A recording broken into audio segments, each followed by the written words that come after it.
E agora eu vou contar por que eu sou um milagre. Aos 9 anos, eu era uma criança feliz. Feliz. Embora fosse filha de mãe solteira, eu era uma criança feliz. Né? Mas ela era uma mulher muito nova, muito jovem quando teve a filha. E automaticamente ela se apaixonou. E essa criança também queria ter um pai.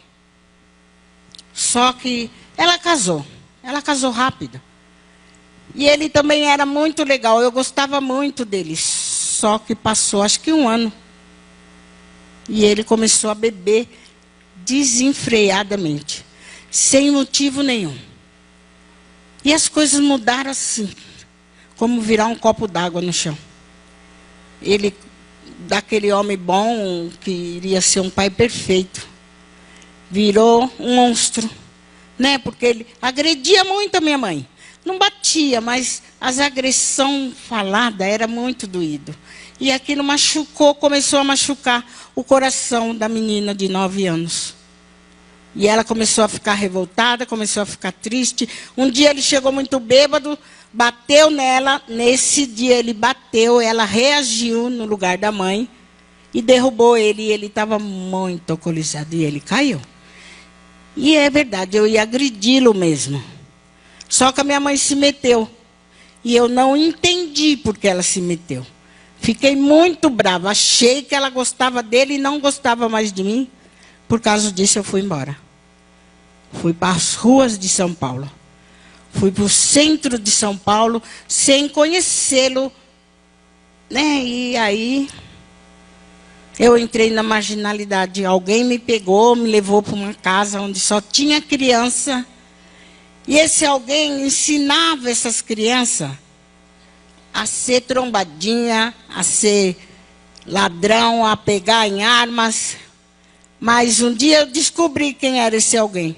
Eu não gostava muito dele, porque a minha educação ainda era diferente. Até o dia que eu descobri quem era aquele homem. Porque numa das voltas que nós chegamos desses lugares que a gente ia, ele estava discutindo com alguém. E nessa discussão eu achei ter ouvido a voz da minha mãe. E fui ver. E era minha mãe. E ele estava discutindo com a minha mãe. E eu sempre fui em defesa da minha mãe. Fui ali também mesmo, sabendo que ele era muito violento e que ele poderia até fazer alguma coisa para mim. Só que, para minha surpresa, aquele homem era o meu pai. O meu pai biológico. Ali caiu o meu mundinho. Porque eu ainda sonhava com um super-herói. Saí de um padrasto bêbado para conhecer um pai marginal. E aí, naquela hora, com muita raiva, muito triste, eu jurei ser pior do que aquele homem. E foi o que aconteceu. Aos 14 anos, eu já era uma criança extremamente perigosa, procurada por São Paulo inteiro. E eu consegui sumir um tempo da vista da polícia, porque eu engravidei e corri para o colo da mamãe. E lá eu tive a minha filha.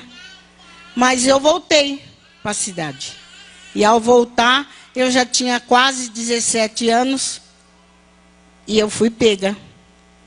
E fui escondida durante quase 1 ano. Quando eu fui levada para a penitenciária de São Paulo. E lá eu fiquei 25 anos da minha vida. Deixei um bebê com 9 meses. Saí, ele tinha 25 anos. Mas no presídio a gente aprende algumas profissões, basta querer. Eu quis fazer uma e eu acabei virando costureira. Sou costureira hoje, profissional. Mas eu queria um emprego, eu queria reencontrar essa criança, porque eu já sabia que a minha mãe tinha morrido. E na época que a minha filha nasceu, a minha mãe estava de nenenzinho novo, tinha um irmãozinho de 1 ano. E eu queria encontrar essas coisas que eu deixei. Eram minhas coisas. Era o que eu tinha de herança, era o que eu tinha de esperança. Eram essas crianças.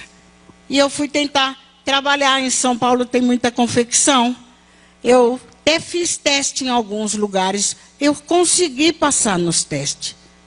Mas eu não consegui entrar devido ao meu antecedente.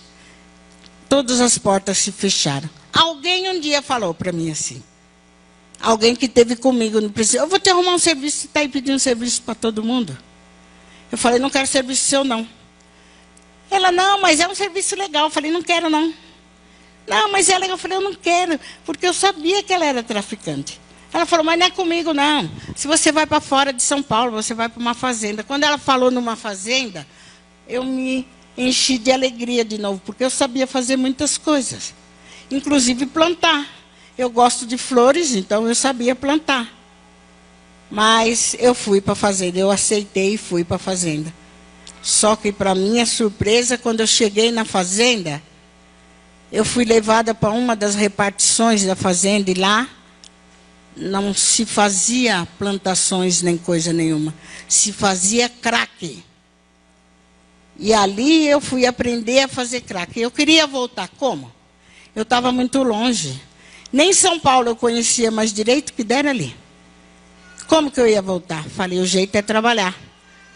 Fui trabalhar, porque eu queria realizar o sonho que eu vinha trazendo desde o presídio.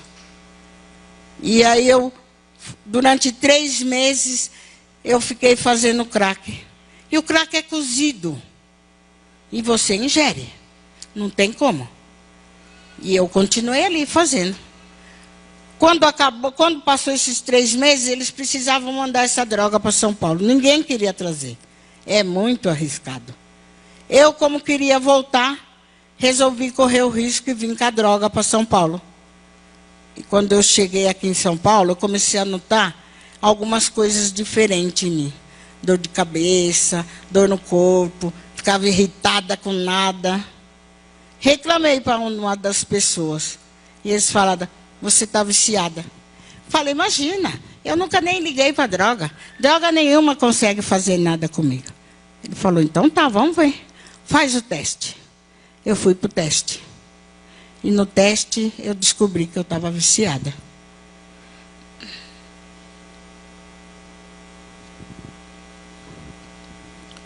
E eu fiquei muito triste.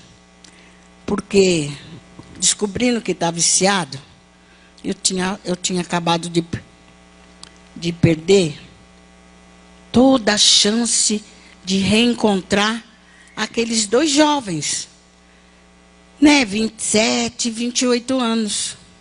Como é que eu ia voltar para uma casa onde 2 pessoas que nunca me viram, não tiveram nenhum tipo de convivência comigo, viciada? Quem quer ter um viciado em casa? Ninguém. É difícil lidar com viciado. É perturbador. Realmente, eu perdi todas as esperanças ali. Já estava ali na Cracolândia. Fiquei ali. Fiquei ali durante 14 anos da minha vida. Né? Sem saber muito bem o que fazer. Pastor, o senhor quer falar? Como é que foi que o senhor... Não, pastor, calma. Não tenha medo. Fique calma. Como é que foi que o senhor se perdeu na Cracolândia, pastor? Eu fui pregar na primeira igreja batista de São Paulo, num congresso missionário. Preguei lá na sexta-noite, no sábado, e aí no final da tarde, eu estava hospedado no hotel próximo à igreja, e eu fui a pé do hotel para a igreja. E eu virei numa rua que não deveria ter virado nela.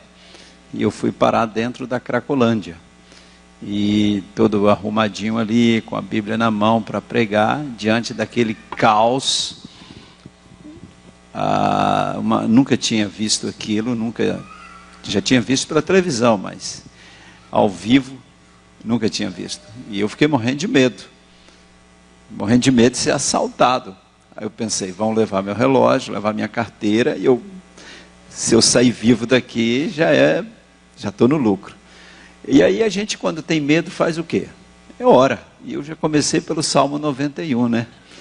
E pedi a Deus que tivesse misericórdia de mim e tivesse compaixão. E Deus me respondeu a oração assim, no mesmo instante, na mente e no coração. Eu não ouvi vozes, mas a resposta do Senhor foi algo que trouxe paz e angústia. Paz no sentido de que, fique tranquilo, não vai acontecer nada. Mas a angústia foi, olha ao seu redor e veja quem está precisando de compaixão, de graça, de amor e de ajuda. Traz minha igreja para cá. Sabe por que as trevas dominam? Porque a luz não chega. Você vai para o congresso missionário, vai pregar, depois termina, todo mundo vai para a sua casa e as trevas continuam reinando aqui. Traga minha igreja para cá. Ali começa a semente da Cristolândia. Aí eu volto para a junta, reúno a equipe e começamos então a orar e a sonhar em enviar missionários para começar algo na Cristolândia, na Cracolândia, que a gente não tinha nem ideia do que seria, nem como é que seria esse plano, e algo que Deus estava liderando, e quando Deus está liderando, a gente não tem controle. As coisas acontecem numa dimensão, numa velocidade, as portas se abrem, e Deus vai levantando e movendo pessoas, e vidas têm sido abençoadas ao longo desses 10 anos de Cristolândia, e a Silvia é uma dessas pessoas que foi encontrada ali. Em 2009, começou. Eu vi abrir a Cristolândia. Eu vi pintar a missão. Eu vi fazer tudo isso. Mas quando os amarelinhos entraram dentro da Cracolândia, que eles entravam cantando, fazendo um barulhão danado, eu corria para o buraco. Porque lá tem vários imóveis que eles fecharam por causa da Cracolândia. E nós fizemos buracos para a gente poder entrar. Então, quando eles entravam, quando os amarelinhos entravam, eu também entrava, mas dentro do buraco. Eu saía correndo, eles não conseguiam me abordar. De 2009 até 2012, eles não conseguiram chegar perto de mim. Mas, em 2012, teve a primeira transradical. E aí começou também a chegar os radicais. Mas entrou a primeira trans, Cracolândia. E quando a trans entrou, eu vi alguém que eu conhecia muito bem. Muito bem mesmo.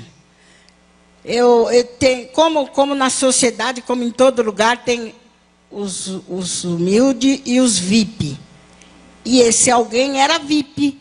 Mesmo sendo viciado, ele era VIP. E ele pedia a droga dele por telefone, uma das pessoas que levava era eu. Então eu conhecia ele muito bem. Ele era travesti. Quando eu o conheci, ele era travesti. E ele passou na frente da Cracolândia.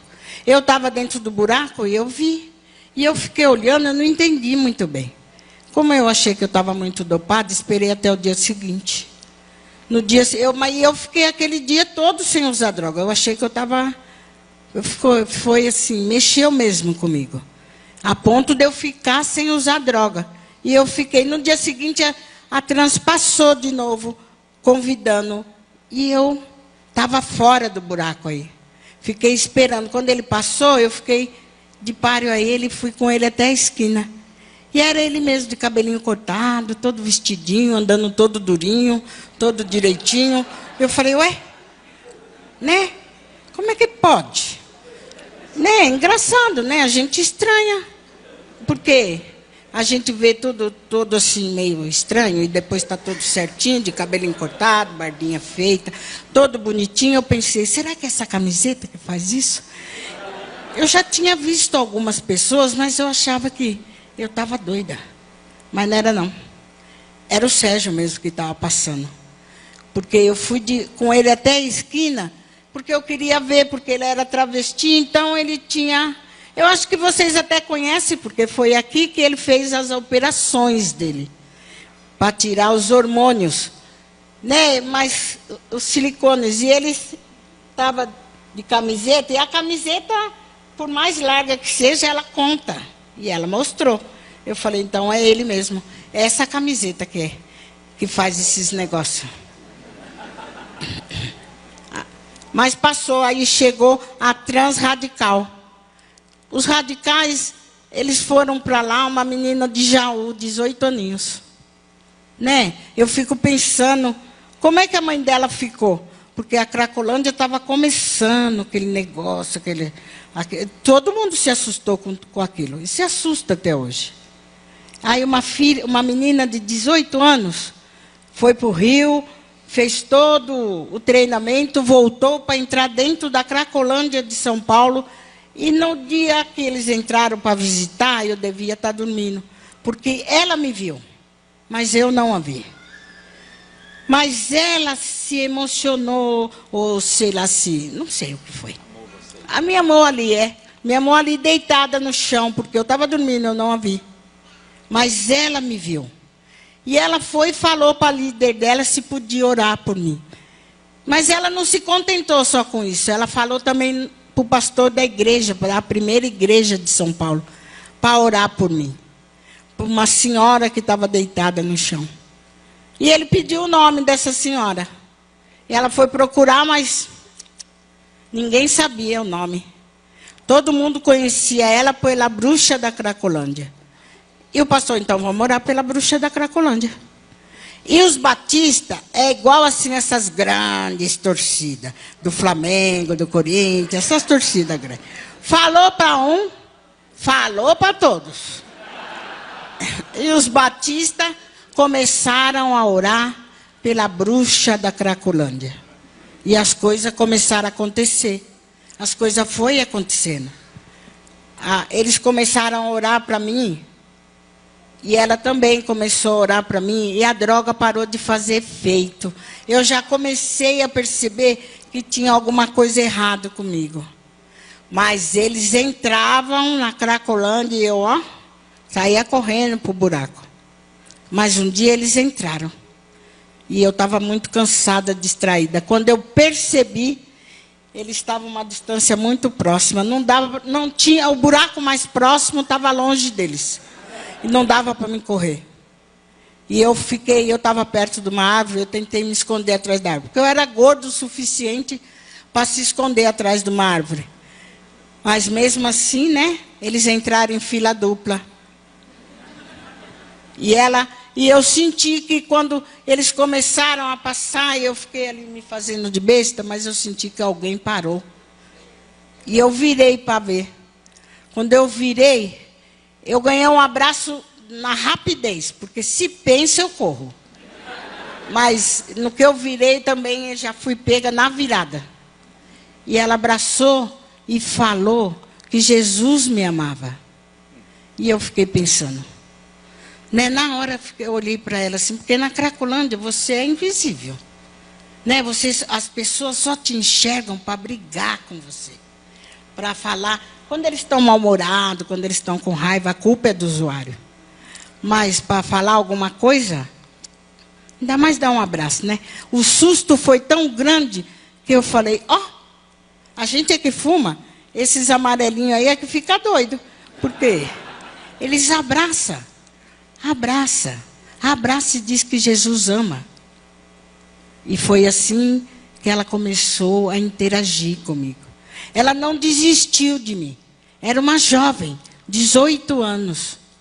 Tem um monte de jovens aqui, né? Não desistam nem de vocês e nem de todos os projetos missionários que tem. Porque nós precisamos muito de vocês. A gente precisa desses abraços, desses carinhos, dessa atenção, de pessoas que não desistem. A Fernanda não desistiu de mim, como Deus não desistiu de mim. E ela continuou indo, porque não foi nesse abraço que ela me levou. Ela não conseguiu me levar. Mas ela me contou muitas histórias daqui que continuou mexendo com o meu coração. E mexendo comigo. E eu continuei percebendo que quanto mais eu usava, menos acontecia. Menos eu ficava dopada. Até que cessou de vez, porque um dia chegou uma droga nova lá. Que eu vi alguém que usou, que era tão forte quanto eu. E praticamente desmaiou com a droga. Eu falei, é essa que eu vou usar. E fui atrás dela.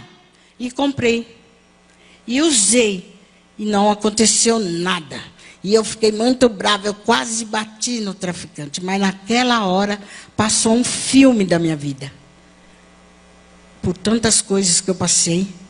tomei um tiro no pulmão, né? Uma pedrada, quase morri. Passei por poucas e boas, e quase. E todas elas, Deus já estava comigo ali. Ele já estava me guardando, porque eu passei por muito menos, um monte de gente morreu. E eu passei por coisas seríssimas ali. E eu estou aqui hoje. Então, eu fiquei pensando, e naquela hora eu falei, eu lembrei desse Deus e perguntei para ele, quer o quê comigo? Fala para mim. Né? Você não deixa eu morrer, você não deixa eu achar minha família. Porque esse era o grande desejo da minha família, recuperar o que era meu. Né? Você não deixa nada. Quer alguma coisa comigo? Mostra para mim, fala para mim o que é. Ou então me mostra. Pode falar, eu vou obedecer. Agora eu vou obedecer. E saí chorando. Fui embora.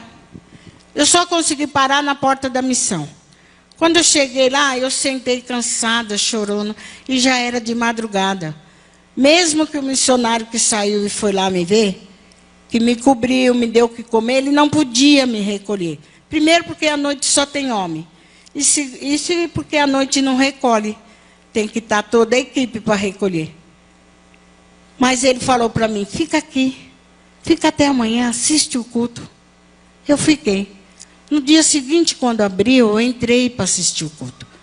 Eu entrei na intenção de achar aquela moça de 18 anos que falava tanto comigo.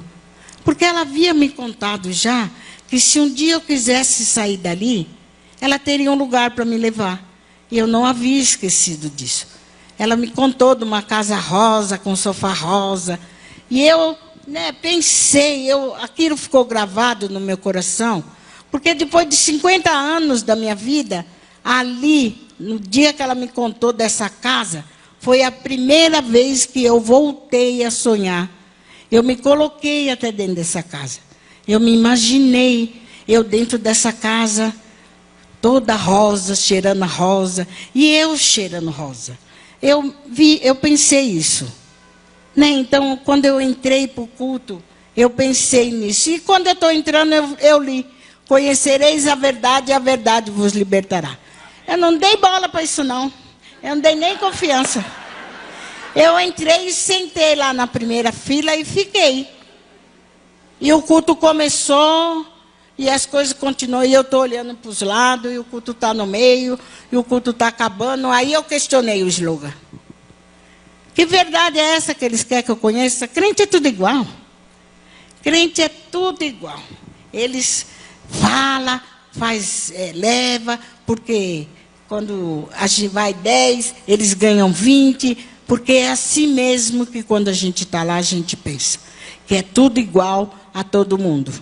Nós colocamos todo mundo numa panela só. Mas o culto acabou e eu saí triste. Já estava indo embora. Ia pisar na calçada quando eu ganhei um outro abraço. E aí que eu virei, era a Fernanda, e eu falei para ela, você vai me levar para a Casa Rosa? E ela me levou. E lá eu fiz a primeira fase, a segunda fase. No meio da segunda fase, nasceu a vontade de estudar. E eu comecei a estudar, tive que refazer todo o ensino fundamental. E aí, já terminando o fundamental, nasceu a vontade de fazer pelas pessoas da Cracolândia ou de qualquer outro lugar o que estavam fazendo por mim. Porque eu tinha reencontrado algumas coisas. Entre elas, o meu irmão. O começo da minha família. Né? Porque por ele se chegava ao resto. E ele foi no dia do meu aniversário. Eu ganhei de presente de aniversário um bolo, um irmão e 2 netos. Né? Aos 57 anos eu conheci os meus netos e reencontrei o meu irmão. E aí eu fiquei pedindo para Deus que me ajudasse, que eu queria. As missionárias, quando a gente está, elas também são normais, igual a vocês. E a gente começa a descobrir essas coisas, porque a gente acha que só é a gente que sofre. Mas a gente começou a entender algumas coisas, e uma delas, da segunda fase, contou os problemas sérios também que ela teve, assim, com ela mesma. Ela não teve problema de droga, nem de álcool, nada disso. mas teve problemas como todo mundo. E isso enche o nosso coração. A gente começa a ver que a gente faz também parte do mundo e que é natural. E aí me deu vontade de fazer alguma coisa por alguém. E eu falei que eu queria ser missionária. Ela falou, mas dona Silvia, a senhora tem 58 anos. É faculdade que tem que ser feita. Eu falei, mas não faz mal, eu vou tentar. Eu consegui fazer o ensino médio, né? Eu consegui fazer o fundamental todo, já estou aqui. Quem sabe eu consigo fazer o ensino médio? E fui mandada para o ensino médio, e eu fiz o ensino médio. Aí eu falei, eu queria ir lá para o colégio que você estudou. Dona Silvia, é faculdade. Eu falei, mas o que tem? De repente eu consigo. E eu estou lá. Estou lá no CIEM hoje.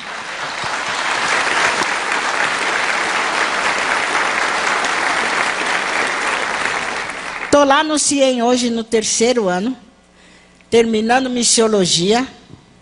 Para a glória de Deus, eu vou terminar isso. E vou pedir para o pastor que venha aqui. Eu vou pedir para o pastor que termine esse tempo aqui para mim. Mas antes disso eu queria contar uma coisa. Nesse Natal, eu ganhei um grande presente de Deus. Porque Deus restaura vidas e Ele restaura toda a vida. Ele me devolveu tudo que era meu. Ele me devolveu minha filha, meus netos, meus 2 irmãos. Um dos meus irmãos tem 11 filhos e o outro tem 3. Ele me deu tudo isso e nesse Natal ele me deu a honra de estar com esta família. Nós estávamos, só nós. Faltava eu ali. E esse Natal eu estava ali. Nós passamos o Natal e o Ano Novo. Deus é maravilhoso. Amém? Amém. Amém.